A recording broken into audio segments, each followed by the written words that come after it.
Hello dear students, आप सभी का इस ऑनलाइन प्लेटफॉर्म पर हार्दिक स्वागत है। तो स्टूडेंट्स, हमने कल के लास्ट लेक्चर में किया था पूर्ण आंतरिक परावर्तन, और पूर्ण आंतरिक परावर्तन में हम क्रांतिक कोण तक की बात कर चुके थे कि क्रांतिक कोण क्या होता है। ठीक है स्टूडेंट्स, तो अगर हम आगे चले तो मैंने कल लास्ट लेक्चर में आपसे कहा था कि क्रांतिक कोण के रिलेटेड हम एक दो क्वेश्चंस भी डिस्कस करेंगे, तो वही हम यहाँ करने वाले हैं। तो देखिएगा, पहला क्वेश्चन आपके लिए छोटा सा क्वेश्चन, बड़ा प्यारा सा और सबसे सिंपल क्वेश्चन है। जब आपको पता है आंसर इसका तो क्वेश्चन फॉर्म में दे दिया गया। ऐसे क्वेश्चन एक नंबर में आ जाता है बच्चों। कई बार बोर्ड एक नंबर में छोटे छोटे क्वेश्चन पूछ लेता है, थोड़ा ध्यान रखना। क्वेश्चन क्या है कि हीरे का अपूर्णांक कितना है, 2.42, जो आपको पता है। कल हम टेबल बना चुके इस चीज़ के लिए। तो आपको से पूछ रहा है कि उसके लिए क्रांतिक कोण का मान क्या होगा। आपको अपूर्णांक दिया है विद्यार्थियों, स्टूडेंट्स, अपूर्णांक दिया है, मतलब एन दिया है आपको। एन ऑफ डायमंड, हीरा डी दिया है। कितना डायमंड का दिया है, 2.42। पूछ क्या रहा है आपसे, आईसी या सी भी बोल देते इसको, कि क्रांतिक कोण क्या होगा। आपसे क्रांतिक कोण पूछा गया है। तो विद्यार्थी कुछ नहीं कर रहे हैं, इसके अंदर इतनी सी बात कर रहे हैं। आईसी निकालना है, एन दिया है। कल ही हमने लास्ट लेक्चर में किया था, फॉर्मूला था कि अपूर्णांक होता है 1/sin of IC, 1/sin of IC. तो साइन ऑफ आईसी कितना होगा, 1/n of W. N W की value, sorry N D, diamond है या डी आएगा। एन डायमंड की वैल्यू आपको दिया है विद्यार्थियों कितनी, 2.42। तो साइन ऑफ आईसी कितना आया विद्यार्थियों, जब एक में 2.42 का भाग दोगे तो आएगा लगभग 0.4132। तो विद्यार्थियों आप एक चीज़ फोकस करो कि साइन ऑफ आईसी आया है 0.4132, लेकिन आपको चाहिए क्या, आईसी चाहिए, क्रांतिक कोण चाहिए। तो आपने कहा सर इस स्थिति में क्रांतिक कोण जो आईसी होगा। अब देखो एक चीज़, मैथ वाले तो जानते हैं इन चीज़ों को। अब मैं साइन को इधर लेके आऊँगा ना, बाय वाले देख लो एक बार ढंग से, तो ये होता है साइन इन्वर्स हो जाएगा, और ये आएगा 0.4132। देखना बच्चों एक चीज़ आप समझना ढंग से। भाई आपको साइन आईसी ये है, अब आपको पता तो है नहीं कि साइन आईसी की वैल्यू कितनी है। साइन आईसी की वैल्यू कितनी है आपको पता तो है नहीं, तो आपको क्या निकालना है, इसकी वैल्यू निकालनी है। तो कुछ नहीं किया आपने, इतना सा काम किया है। अगर आपको आईसी निकालना, साइन या टेन या कोस दे रखा हो इधर, तो वो इन्वर्स में हो जाता है। अब देखो यहाँ पे आपको इसकी वैल्यू गिवन है 24.4 डिग्री। बाय द वे अगर आपको इसकी वैल्यू गिवन नहीं होती तो आपका आंसर यही होता। ये ध्यान रखना, कंफ्यूज मत होना।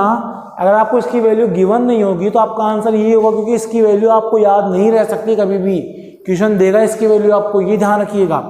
अब आपको गिवन है तो आपने लिख दिया सर इसकी वैल्यू कितनी गिवन है, 24.4 डिग्री गिवन है। तो आंसर आपका ये हो जाएगा। गिवन नहीं होती तो आपका आंसर ये होता, दिया हुआ नहीं होता तो आपका आंसर ये हो जाता। कोई दिक्कत नहीं इस चीज़ में आपसे कि इस प्रकार से हमको अपूर्णांक दिया है। एन ऑफ डायमंड था, सॉरी ये भी डायमंड मतलब हीरा, डायमंड मतलब हीरा। तो आपको हीरे का अपूर्णांक दिया है, आपको क्रांतिक कोण चाहिए था। कुछ नहीं किया आपने, साइन आईसी 1/n डायमंड किया, ये वैल्यू इतनी आ गई। इससे आईसी की वैल्यू आपको मिल चुकी है 24.4 डिग्री। और कल की जो हमने टेबल बनाई थी, कल की जो हमने सारणी बनाई थी, उसमें भी आईसी की वैल्यू कितनी थी, 24.4 डिग्री ही थी। कोई दिक्कत आपको इस क्वेश्चन में। अगले क्वेश्चन पे चले तो एक क्वेश्चन की और बात कर लेते हैं प्रिय विद्यार्थियों, उसको देखिएगा एक बार। तो अगला क्वेश्चन विद्यार्थियों आपकी स्क्रीन पे है, क्वेश्चन नंबर 2। क्या है सुनिए, अच्छा सा बड़ा प्यारा क्वेश्चन है, बड़ा अच्छा क्वेश्चन है, सुनना। कि कांच व पानी के अपूर्णांक क्वेश्चन में कितना दे रखा है, 3/2 और 4/2। मतलब पानी का अपूर्णांक कितना दे रखा है, 3/2, सॉरी कांच का अपूर्णांक कितना दे रखा है, 3/2, पानी का कितना दे रखा है, 4/3। ठीक है यहाँ तक हो। तो पानी के सापेक्ष कांच का क्रांतिक कोण, ये लाइन इंपॉर्टेंट है। पानी के सापेक्ष कांच का क्रांतिक कोण क्या होगा। देखिए अच्छे से बड़े प्यार से, आपको कांच का अपूर्णांक दे रखा है, मैं डायरेक्ट लिख दूँ Ng, एन ऑफ ग्लास दिया है, कितना दिया है, एन ऑफ ग्लास 3/2। मैं डायरेक्ट लिख दूँ पानी का दिया है, एन ऑफ वाटर, वाटर पानी का अपूर्णांक दिया है कितना 4/3। ठीक है, आपसे पूछ रहा है विद्यार्थियों पानी के सापेक्ष, लाइन देख रहे हैं क्वेश्चन की, पानी के सापेक्ष कांच। तो भैया पानी के सापेक्ष कांच का आपसे आईसी पूछ रहा है और आपको पता फॉर्मूला होता है ये कि अपूर्णांक बराबर होता है 1/sin ऑफ आईसी। आपसे पूछ रहा है पानी के सापेक्ष कांच का क्रांतिक कोण, क्रांतिक कोण से पहले आपको क्या रिक्वायर्ड होगी, अपवर्तनांक की रिक्वायर्ड होगी। अरे आपको पता है भाई क्रांतिक कोण चाहिए, पर क्रांतिक कोण के लिए आपको क्या चाहिए, अपूर्णांक। अपूर्णांक आएगा तब भी आपको क्रांतिक कोण पता चलेगा। तो मैं यही करने वाला हूं, पानी के सापेक्ष कांच का अपूर्णांक निकालना चाहता हूं पहले मैं, जिसको मैं क्या लिखता हूं, पानी के सापेक्ष कांच मतलब n of glass with respect to water. Water पानी के सापेक्ष कांच ग्लास, वाटर पानी के सापेक्ष कांच का अपूर्णांक, ग्लास का अपूर्णांक। ठीक है विद्यार्थियों, ये निकालने का टारगेट बनाया मैंने, क्योंकि जब एन निकलेगा तभी आईसी आएगा। आपको ये बात समझ में आ गई होगी। तो देखो मैं इसको मिटा के, अब देखो मेरा टारगेट एन निकालना है। पहले तो क्या फॉर्मूला होता है बताओ, याद दिला देता हूँ, जिसको याद है वो अच्छी बात है। n21 बराबर होता था बच्चों n2/n1, 3 सूत्र लिखे थे ना, v1/v2 और λ1/λ2। याद है ना ये फॉर्मूला। बस यहाँ n दिया है इसलिए n लिख रहे हैं। देखो पहले 2 आया तो यहाँ 2, n ऑफ ग्लास, फिर water, water 1, n of water. सही है प्यारे विद्यार्थियों, मैं आपको एक एक चीज़ समझा रहा हूँ पुरानी से लेकर नई तक की, कि आपका एक एक कॉन्सेप्ट क्लियर होना चाहिए, इससे रटना नहीं है अपन को। मैंने पहले बोला है n ऑफ वाटर कितना है, ग्लास कितना है 3/2, n ऑफ वाटर कितना बच्चों 4/3। देखो 3 ऊपर, 2 नीचे, 4 नीचे और 3 ऊपर, कितना आ गया बच्चों 9/8 आ गया है। तो इसका मतलब n ऑफ ग्लास पानी के सापेक्ष कांच का जो अपूर्णांक हो गया वो 9/8 हो गया। अगर आप इसको पॉइंट में भी लिखना चाहो तो लगभग 1.1 हो गया। ठीक है प्यारे विद्यार्थियों, आपका एक टारगेट पूरा हो चुका, अपूर्णांक निकालना। अभी आपका मेन टारगेट पूरा नहीं हो चुका। मेन टारगेट क्या था, क्या निकालना था मेन टारगेट, क्रांतिक कोण निकालना था। तो देखिए कोई दिक्कत ही नहीं है, मैंने लिख दिया आप जानते हो। और विद्यार्थियों आप क्या जानते हो, आप ये जानते हो कि NGW क्या होगा 1/sin ऑफ IC, क्योंकि आपको क्रांतिक कोण चाहिए बच्चों। ठीक है, हम निकाल लेंगे क्रांतिक कोण। तो साइन ऑफ IC कितना हो जाएगा, यहाँ से भी विद्यार्थियों 1/NGW हो जाएगा। देखो यहाँ तक कोई डाउट नहीं होगी। देखो मैं इसलिए बोल रहा हूँ, स्मूथली बिल्कुल सिंपल था, इसको लेके गए, इसको लेके आ गए। ऐसा कोई समझाने की चीज़ दिखनी नहीं मुझे, मैथमेटिक्स से पूरा मैथ दिख रहा है मुझे। NGW की वैल्यू कितनी आ गई आपका भाई 9/8, तो 9 नीचे और 8 ऊपर। ठीक है प्यारे विद्यार्थियों, जब 8 में 9 का डिवाइडेशन करोगे तो आएगा लगभग 0.88। कितना आएगा प्यारे बच्चों, 0.88 आएगा। इसका मतलब साइन ऑफ IC आपके पास आ चुका है 0.88। और अगर साइन IC 0.88 हो गया तो मुझे बताओ IC क्रांतिक कोण कितना होगा, साइन इनवर्स अभी अभी किया था हमने 0.88। तो अगर साइन इनवर्स 0.88 की वैल्यू आपको नहीं देता है प्यारे बच्चों, तो आप यही लिख सकते हो। समझना सर जी, साइन इनवर्स की वैल्यू नहीं देगा तो आप यही की यही लिख दीजिए बिना टेंशन के।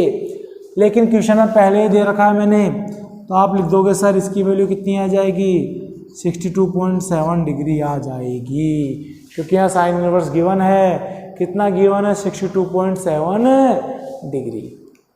सही है, कुछ नहीं था क्वेश्चन में, यही था। आपको 2 अपूर्णांक दे रखे थे, कांच के और पानी के। आपको बोल रहा था पानी के सापेक्ष कांच का क्रांतिक कोण, उसके लिए आपने क्या किया, पानी के सापेक्ष कांच का क्या निकाला, अपूर्णांक। अपूर्णांक निकाल के और साइन IC निकाल लिया। आई थिंक बड़ी इजी वे में आपको समझ में आ गया होगा। तो इस टाइप से आप क्रांतिक कोण के रिलेटेड कोई सा भी क्वेश्चन आ जाए, इजी वे में आप उस क्वेश्चन को डिस्कस कर सकते हो, कर सकते हो। ठीक है विद्यार्थियों, आगे चले हम। तो आगे आपका जो होगा वो होगा पूर्ण आंतरिक परावर्तन के अनुप्रयोग। तो बच्चों इसका पहला देखो, अब हम बात कर रहे हैं पूर्ण आंतरिक परावर्तन के अनुप्रयोग की, मतलब दैनिक जीवन में पूर्ण आंतरिक परावर्तन का उपयोग कहाँ कहाँ होता है। एक चीज ध्यान रखना, इस पूर्ण आंतरिक परावर्तन में एक चीज बड़ी कॉमनली आती है, चमकना। कई इसमें अधिकतर अनुप्रयोग में आप देखोगे चीजें चमकती हुई दिखेगी आपको। तो लगभग जहाँ चमकती हुई चीजें नजर आए आपको, चमकना स्टार्ट हो जाए, मतलब लगभग वहाँ पर क्या है, पूर्ण आंतरिक परावर्तन है। मैंने लगभग बोला है, पूर्णतः नहीं बोला है। लगभग मतलब अधिकतर जगह पूर्ण आंतरिक परावर्तन होता है जहाँ वस्तुएं चमकती है। ठीक है, कैसे बोर्ड पे आइए, हम एक एक अनुप्रयोग पढ़ते हैं इसका। पूर्ण आंतरिक परावर्तन का बच्चों पहला अनुप्रयोग मरीचिका, कई बार इसको मृग मरीचिका भी कहा जाता है। इसमें डाउट मत रहिए मरीचिका क्या है, वो सुनिए अच्छे से। गर्मी के दिन चल रहे हैं अभी, ठीक है, गर्मी के दिन चल रहे हैं अभी। आप जब गर्मी में, जैसे आप रेगिस्तान में चले गए या सड़क पर चले गए रोड पे, जब आप रोड पे जा रहे हो, सड़क पे जा रहे हो, तो आप देखते हो जब धूप रहती है तो बड़ी दूरी पे आपको ऐसा लगता है कि वहाँ पानी फैला हुआ सड़क पे। या रेगिस्तान में जाओगे तो रेगिस्तान में मिट्टी की बड़ी दूर आपको ऐसा लगेगा पानी का आभास होगा, जलाशय का आभास होगा, आपको ये लगेगा वहाँ जल ही जल है, पानी ही पानी है। या रोड पे भी आपको, सड़क पे भी ऐसा लगेगा पानी है दूरी पे। पर जैसे आप ट्रेवलिंग करते जाओगे, जैसे आप पास जाते जाओगे विद्यार्थियों, वो जल आपको नजर नहीं आएगा। या रेगिस्तान में आप जैसे पास जाओगे उस पानी का आभास होगा पर पानी नहीं होगा। ये जो पानी का आभास हुआ है, जलाशय का आभास हुआ है ना, इस जलाशय के आभास होने की घटना ही कहलाती है मरीचिका। मरीचिका का मतलब होता है जलाशय का आभास होना, पानी का आभास होना कहीं दूरी पर जाकर।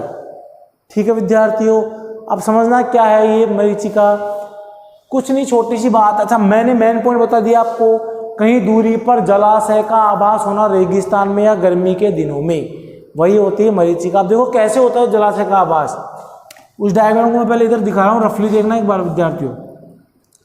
ये रेगिस्तान की मिट्टी थी, ठीक है, ये रेगिस्तान की क्या है, मिट्टी। अब भैया आपको पता है गर्मी के दिन है तो वायु क्या रहेगी, गर्म। यहाँ पर वायु क्या रहेगी, इस मिट्टी में गर्म। लू चलती है ना, लू एक तरीके से वायु तो होगी, हवा। देखो ये रही हवा, ये हवा है, ये हवा है, पानी नहीं है, ध्यान रखना, ये हवा रही। अब होता क्या है, जैसे कि जस्ट हमने एक एजम्पशंस किया है, एक इमेजिनेशन किया है, एक कल्पना की हमने, क्या कि यहाँ पे सपोज कोई पेड़ होता, पेड़ है यहाँ पे, पेड़ से क्या होगी, किरणें आएगी। पेड़ कब दिखेगा, जब पेड़ से किरणें आपकी आंखों में आ रही है, पेड़ किरणें आएगी, जैसे वो यहाँ से टकरा के जाएगी। अगर आपतन कोण का मान क्रांति कोण से अधिक हो गया यहाँ पे, तो किरणें जिधर से आ रही है दूसरी तरफ नहीं जाएगी, जिधर से आ रही है उसी तरफ पुनः लौट जाएगी। ठीक है, और जब आप यहाँ पर खड़े हो और आप आपकी आंखों से देखोगे तो आपको ये किरणें कहाँ से आती हुई नजर आएगी, नीचे से। आ कहाँ से रही है, वास्तविकता में यहाँ से आ रही है, लेकिन आपको आभास कहाँ से होगा कि किरणें कहाँ से आ रही है, नीचे से आ रही है। तो अब समझना बच्चों इस चीज को, तो आपकी आंखों को तो मति भ्रम ये हो गया है कि किरणें यहाँ से आ रही है। इसका मतलब आपको ये लगेगा कि पेड़ कैसा है, उल्टा। पेड़ कैसा बच्चों, उल्टा। और आप मुझे बताओ पेड़ उल्टा कब दिखता है, जब पानी के किनारे होता है, समुद्र के किनारे होता है। पेड़ उल्टा जब दिखता है जब यहाँ पे कोई समुद्र हो किनारे पे, और आप यहाँ से देखो तो आपको लगेगा भाई पानी, आप पेड़ों के नदी के किनारे गए, जब आप देखते हो तो आप खुद की शक्ल उल्टी देखते हो उसमें। पेड़ों को क्या देखो, कोई किनारे पेड़ तो उल्टा दिखेगा उसमें। तो इसका मतलब ये उल्टा आपको यह आभास होगा कि यहाँ पे क्या उपस्थित है, पानी, क्योंकि पानी की उपस्थिति में ये कैसा दिखता है, उल्टा दिखेगा। तो आपको ये आभास होगा, मति भ्रम होगा कि यहाँ पानी होगा, तभी ये उल्टा दिख रहा है। तो ये केवल मति भ्रम था। वो किसके कारण मति भ्रम था, पूर्ण आंतरिक परावर्तन के कारण, क्योंकि यहाँ प्रकाश किरणों का क्या हुआ है, पूर्ण आंतरिक परावर्तन हुआ है। मैंने ये बोला पेड़ नहीं, मैंने पेड़ नहीं है, कुछ भी हो सकता है, समझ लो कुछ भी चीजें हैं यहाँ पे, ऐसे मत सोचना पेड़ है, कुछ भी है, उससे किरणें आएगी, टकरा के जाएगी, तो आपको ये लगेगा यहाँ पानी का आभास हो रहा है। बस मेन बात ये पानी का आभास होना है यहाँ पे। यही होता है क्या, मरीचिका कोई दिक्कत नहीं मरीचिका में। तो मरीचिका का सिंपल मतलब ये है पानी का आभास होना कहीं दूर पर गर्मी के दिनों में। वैसे मेनली रेगिस्तान में ज़्यादा होता है। रेगिस्तान में मिट्टी बिल्कुल गर्म हो जाती है तो हवाएं बिल्कुल तेज चलती है, हवा बिल्कुल गर्म चलती है, लू के टाइप की। ठीक है, तो ये था आपका पहला अनुप्रयोग पूर्ण आंतरिक परावर्तन का। देखो चमक रहा है, दूर से पानी चमक रहा है, चमकने का मतलब हो गया पूर्ण आंतरिक परावर्तन। मैं विद्यार्थियों सेकंड केस में चलता हूँ। तो सेकंड केस है हीरे का चमकना। देखो फिर चमकना आ गया, हीरे का चमकना।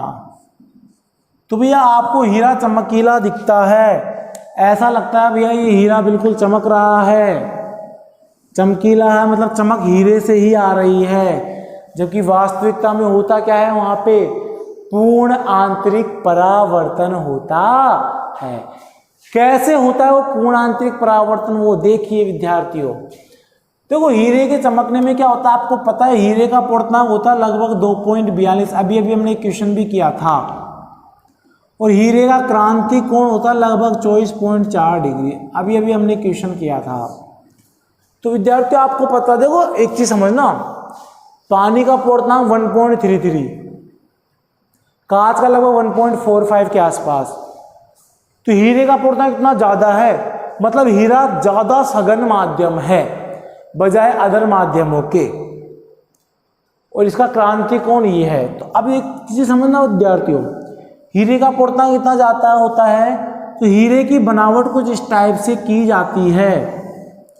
हीरे की बनावट कुछ अंदर से इस टाइप से, मतलब इसको घिसा जाता है अंदर से। भाई हीरा जैसे कोई ये चीज है, ये कैसे बना, जब इसको घिस करके इसको इस शेप में बनाया गया। भाई डस्टर इस शेप में कब बना, जब इसको घिस करके इस शेप में बनाया गया। तो हीरा मौजूद है, उसको घिसावट करके, उसको घिस करके उसको कुछ इस टाइप की शेप में बनाया जाता है। कि किस टाइप की शेप में बनाया जाता है, इस टाइप से बनाया जाता है विद्यार्थी इसको, कि जब यहाँ प्रकाश किरणें एंटर हो, जब यहाँ सूर्य से जो प्रकाश आ रहा है वो प्रकाश यहाँ पर एंटर हो, तो आने वाले प्रकाश का जो आपतन कोण है वो क्रांति कोण से ज़्यादा हो जाए। आने वाले प्रकाश का आपतन कोण क्रांति कोण ज़्यादा हो जाए। यहाँ पे इसका क्या हो जाए, पूर्ण आंतरिक परावर्तन। और पूर्ण आंतरिक परावर्तन होते ही जब आप इसको देखो तो ये प्रकाश की किरणें आपकी आंखों पे ऐसा लगेगी कहाँ से आ रहा है, ये इस हीरे से आ रहा है। इस डायग्राम नहीं बनाना आपको, बोर्ड में भी नहीं बनाना, केवल 2-4 लाइनें लिखनी है, मैं समझाने के लिए बना रहा हूँ डायग्राम्स को। तो कहने का मतलब क्या है विद्यार्थी, इस डायग्राम को समझाने का क्या था कि इसकी बनावट इस टाइप से की गई कि इसका हमेशा आपतन कोण इस क्रांति कोण 24.4 डिग्री से ज़्यादा होगा। और जैसे विद्यार्थी आपतन कोण क्रांति कोण से ज़्यादा होगा तो किरणें वापस से माध्यम में लौट जाएगी, लौटेगी तो आपकी आंखें तो देखेगी, तो आपकी आंखों को किरणें कहाँ से आती हुई दिखेगी, इस हीरे से। तो आपको लगेगा ये हीरा क्या हो रहा है, चमक रहा है, क्योंकि किरणें आ रही है मतलब वो चमक रहा है। क्योंकि वास्तविकता में हीरा चमकता है, वो किसके कारण चमकता है, पूर्ण आंतरिक परावर्तन के कारण चमकता है। कोई दिक्कत नहीं आपको इसमें। थर्ड पे चले हम, तो थर्ड केस पे चलते हैं। तो विद्यार्थियों थर्ड केस था वो सुनिएगा, कांच की नली का चांदी की तरह चमकना। थर्ड केस क्या है, देखो फिर चमकना आ गया, फिर चमकना आ गया। ठीक है, तो कांच की नली का चांदी की तरह चमकना। हमको क्या होता है भैया, वो ध्यान रखना, अगर पानी में कोई कांच की नली पड़ी है और ऊपर से देख रहे हो तो आप उसमें डुबकी मत लगा जाना। कई बार क्या होता है, कांच की नली आपको ऐसा लगती है चांदी की नली है, जैसे ये आपको ऐसा लगेगा चांदी का, डुबकी लगा जाओ कहीं उस चांदी के चक्कर में कांच को, है ना। तो देखो क्या कहने का मतलब क्या है कि ऐसी कोई नली होती है कांच की, इसको परख नली बोलते हैं, बिल्कुल कांच का बना हुआ ये, इसमें डाल दो कुछ भी, कांच का बना हुआ है पूरा, है ना। कि जैसे एक बीकर है, बीकर का मतलब कांच का एक पात्र, बीकर का मतलब होता है कांच का एक पात्र, उसमें पानी भरा हुआ है और एक कांच की परख नली जैसी ये नली है, इसको इसमें डाल दिया गया। तो होता क्या है बच्चों कि जो पानी में डूबा हुआ भाग होता है ना, जो कांच का, जैसे देखो ये भाग है पानी में डूबा हुआ, ये वाला भाग विद्यार्थी, जो कांच का जो पानी में डूबा हुआ भाग होता है ना, ये आपको बड़ा चमकीला लगता है, ऐसा लगता है कि जैसे कोई चांदी की पॉलिश कर दी गई हो यहाँ पर। मतलब जस्ट चांदी की तरह चमकता हुआ प्रतीत होता है। प्रतीत होना, वास्तविकता नहीं है, ये बस प्रतीत होता है, आपको ऐसा अनुभव होता है कि चांदी की लेयर, चांदी की परत चढ़ा दी गई है इसके ऊपर। तो चांदी की तरह चमकने का रीजन भी क्या है विद्यार्थियों? प्रकाश का पूर्ण आंतरिक परावर्तन। होता यही है कि किरणें आती हैं, सघन से विरल में जाने की सोचेगी, सघन से विरल में जाने की सोचने से पहले आपतन कोण किससे ज़्यादा हो जाएगा? क्रांति कोण से। अगर विद्यार्थी आपतन कोण क्रांति कोण से अधिक हो गए तो उसी माध्यम में पुनः लौट गई तो आपको ये लगेगा किरणें इससे आ रही है। कहने का मतलब क्या है प्यारे बच्चों? तो आपको ये पानी में डूबा हुआ भाग है जहाँ से आपको किरणें आती हुई प्रतीत होगी, वो डूबा हुआ भाग आपको ऐसा लगेगा कि चमक रहा है। क्या हो रहा है? चमक रहा है। चांदी की तरह परत लगी हुई प्रतीत होगा कि जैसे कोई चांदी चमक रही है, वैसा चमकीला प्रतीत होता है। कोई दिक्कत थी इसको आप में? तो पहले बात ये 3 केस थे, चौथे केस भी चलते हैं। पहला था मरीचिका, दूसरा हीरे का चमकना, तीसरा है कांच की नली का चांदी की तरह चमकना। बच्चे फोर्थ आएगा आपका, बड़ा इंपॉर्टेंट भी है ये फोर्थ और बड़ा भी है, यह आएगा प्रकाशिक तंतु, इसको इंग्लिश में बोलते हैं ऑप्टिकल फाइबर। इसका इंग्लिश वर्ड भी याद रखना है हमको, प्रकाशिक तंतु या ऑप्टिकल फाइबर, जिसकी बात हम नेक्स्ट क्लास में करेंगे। आई थिंक आपको तीनों अनुप्रयोग समझ में आ गए होंगे। कांच की नली में चांदी की तरह चमकना, हीरे का चमकना, उसके अपूर्णांक या आक्रांतिक होने के कारण, और मरीचिका। ठीक है विद्यार्थियों, अगली क्लास में हम बचे हुए अनुप्रयोग करेंगे पूर्ण आंतरिक परावर्तन के, और बचे हुए अनुप्रयोग करने के बाद हम नेक्स्ट टॉपिक पर भी मूव कर जाएंगे नेक्स्ट क्लास में। तो आई थिंक आपको सारी चीज़ें समझ में आ रही होगी और आप ऑनलाइन क्लासेज का भरपूर फ़ायदा भी उठा रहे होंगे। तो ये चैप्टर थोड़ा सा बड़ा है क्योंकि मार्क्स भी ज़्यादा है इस चैप्टर के, क्योंकि 9 मार्क्स का चैप्टर है तो थोड़ा बड़ा है। आप लोग ये मत सोचना चैप्टर का कितना बड़ा हो गया, मार्क्स के अकॉर्डिंग चल रहा है चैप्टर। ठीक है बच्चों, तो थैंक यू सो मच। आज की क्लास में इतना ही होगा, बाकी की बातें करेंगे हम नेक्स्ट क्लास में। धन्यवाद।